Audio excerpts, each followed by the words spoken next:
Kapal Inggris yang terbengkalai di Teluk Aden kini akhirnya tenggelam total. Sebelumnya, kapal itu ditinggalkan awaknya karena diserang Houthi Yaman pada 18 Februari 2024 lalu. Tenggelamnya kapal Inggris dikonfirmasi oleh pemerintah Yaman yang diakui internasional pada Sabtu 2 Maret. Tidak ada laporan lebih lanjut terkait upaya penyelamatan dari perusahaan pemilik kapal. Namun sebelumnya, Houthi sempat menawarkan kepada Inggris untuk menarik kapal bernama Rubimar itu ke Djibouti. Dari video yang dirilis Kementerian Perairan Yaman di Twitter, kapal itu tampak oleng. Separuh bagian kapal bahkan sudah tenggelam, sementara sisanya masih terapung. Menurut pejabat resmi Sabah Agensi, kapal tersebut membawa amonia dan minyak dalam jumlah besar. Serangan Houthi mengakibatkan kerusakan signifikan pada kapal dan minyak yang diangkut tumpah ke laut. Kendati demikian, seluruh awak kapal selamat setelah dievakuasi oleh kapal komersial lain.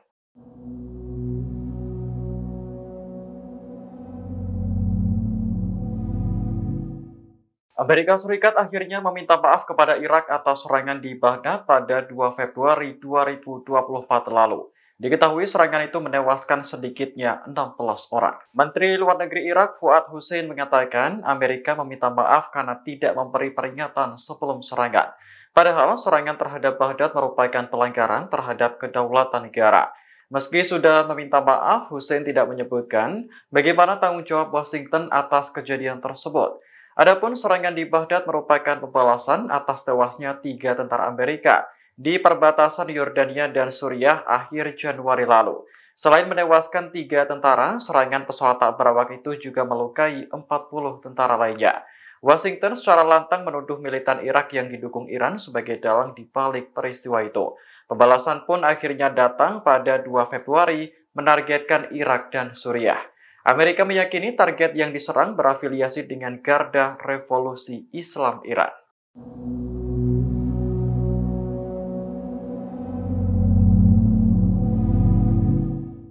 Sebanyak 115 orang tewas akibat serangan Israel di Gaza pada Kamis 29 Februari 2024. Serangan terjadi saat warga tengah mengantre bantuan makanan di sekitar konvoi truk. Sejumlah korban yang selamat pun menceritakan bagaimana peristiwa mengerikan itu berlangsung. Mahmud Abbas mengatakan kepada Reuters bahwa Israel sengaja menembaki kerumunan warga yang kelaparan. Ia sendiri sudah menunggu konvoi truk bantuan kemanusiaan sejak Rabu 28 Februari malam. Abbas berharap bisa mendapatkan tepung untuk diberikan kepada anak-anaknya yang juga kelaparan. Namun ketika konvoi bantuan masuk, tank dan drone Israel malah menembaki orang-orang yang berkumpul. Abbas sendiri termasuk korban yang mengalami pendarahan serius hingga harus dilarikan ke rumah sakit. Korban selamat lainnya, Jihad Mohammed juga membenarkan bahwa Israel sengaja menembaki warga yang sedang berkumpul. Sementara Israel membantah tuduhan itu dan mengatakan bahwa tentara melepaskan tembakan peringatan ke udara. Kemudian mereka menembaki warga yang tidak menjauh dan dianggap sebagai ancaman.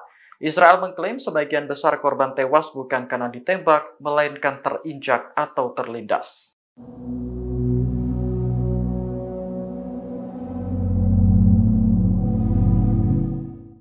Indonesia kembali mengecam Israel atas penembakan warga sipil di Gaza yang sedang mencari bantuan kemanusiaan.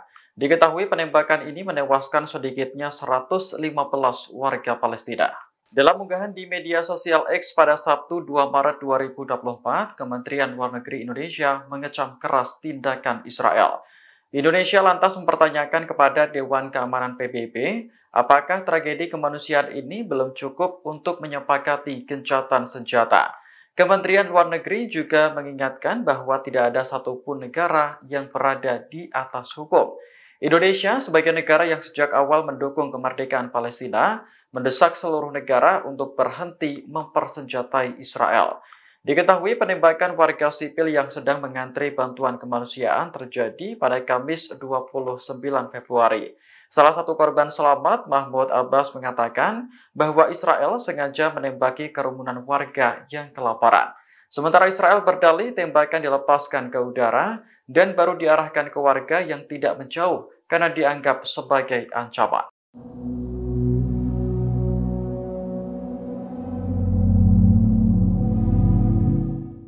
Militan Hamas mengusulkan Rusia sebagai mediator utama dalam penyelesaian konflik antara Israel dan Palestina. Peran Rusia dianggap penting untuk mengimbangi Amerika Serikat yang merupakan sekutu Zionis. Usulan itu disampaikan Wakil Kepala Biro Politik Hamas, Musa Abu Marzuk, kepada media Rusia Sputnik. Menurutnya, Hamas siap melakukan pembebasan sandera yang ditahan di Gaza, termasuk warga negara Rusia.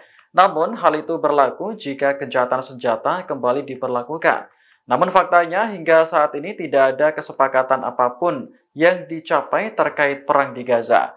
Marzuk bahkan menyebut Hamas sudah kehilangan kepercayaan terhadap pemerintah Israel dalam hal ini. Rusia sendiri sebenarnya mendukung kejahatan senjata diberlakukan sejak perang di Gaza pecah pada Oktober 2023. Namun, resolusi Rusia diveto oleh Amerika Serikat di Dewan Keamanan PBB.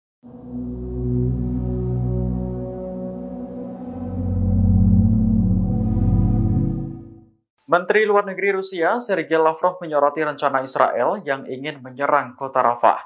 Menurutnya, serangan ini bisa berubah menjadi pembersihan etnis di Gaza.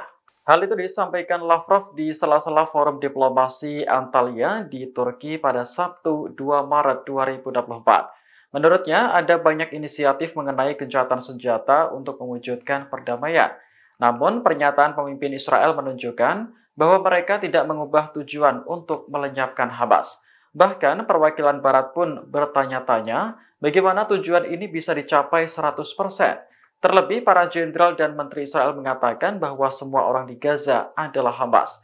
Maka, Lavrov mengartikan bahwa tujuan sebenarnya Israel adalah membersihkan etnis di Gaza.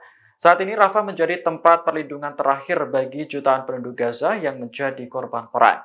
Jika Israel menyerang kota ini, maka sejumlah besar penduduk diprediksi akan menyeberang ke Mesir.